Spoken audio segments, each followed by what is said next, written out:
এক দশকের অবকাঠামো নির্মাণ ও জটিল কারিগরি সক্ষমতা অর্জনের পর অবশেষে পরমাণু বিদ্যুৎ উৎপাদনের যুগে পা রাখছে বাংলাদেশ।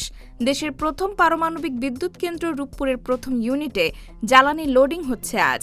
গত ১৬ এপ্রিল কমিশনিং অর্থাৎ পরমাণু চুল্লিতে জ্বালানি প্রবেশের লাইসেন্স পাওয়া যায়। সব প্রস্তুতি শেষে আজ বিকালে প্রথম ইউনিটে শুরু হচ্ছে পরমাণু জ্বালানি বা ইউরেনিয়াম লোডিং কার্যক্রম। এই মেগা প্রকল্পের আনুষ্ঠানিক উদ্বোধনী অনুষ্ঠানে যোগ দিতে সকালে ওই কেন্দ্রের নির্মাতা প্রতিষ্ঠান রোসাটমের পরিচালক আলেক্সি লিখাচেভ ১৮ জনের টিম নিয়ে রাশিয়া থেকে ঢাকায় আসেন। অনুষ্ঠানে বিজ্ঞান ও প্রযুক্তি প্রতিমন্ত্রী ফকির মাহবুব আনাম এবং রাশিয়ার সংশ্লিষ্ট মন্ত্রী ও উচ্চ পর্যায়ের প্রতিনিধিরা প্রকল্প এলাকায় উপস্থিত থেকে আনুষ্ঠানিকভাবে এ কার্যক্রমের উদ্বোধন করবেন।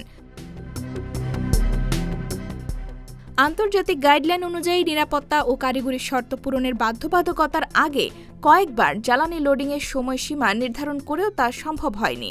এখন সব প্রতিবন্ধকতা কাটিয়ে সম্পূর্ণ প্রস্তুত রূপপুরের প্রথম ইউনিট। বিজ্ঞান ও প্রযুক্তি মন্ত্রণালয়ের সচিব আনোয়ার হোসেন জানান, প্রথম ইউনিটে জ্বালানি লোডিং শেষ হতে ৪৫ দিন সময় লাগবে। জুলাইয়ের শেষে অথবা আগস্টের শুরুর দিকেই প্রথম ইউনিট থেকে অন্তত ৩০০ মেগাওয়াট বিদ্যুৎ জাতীয় গ্রিডে যুক্ত হবে। সেই সঙ্গে চলতি বছরের শেষ নাগাদ বা আগামী বছরের শুরুতে প্রথম ইউনিট থেকে পূর্ণ সক্ষমতায় বিদ্যুৎ উৎপাদন সম্ভব হবে।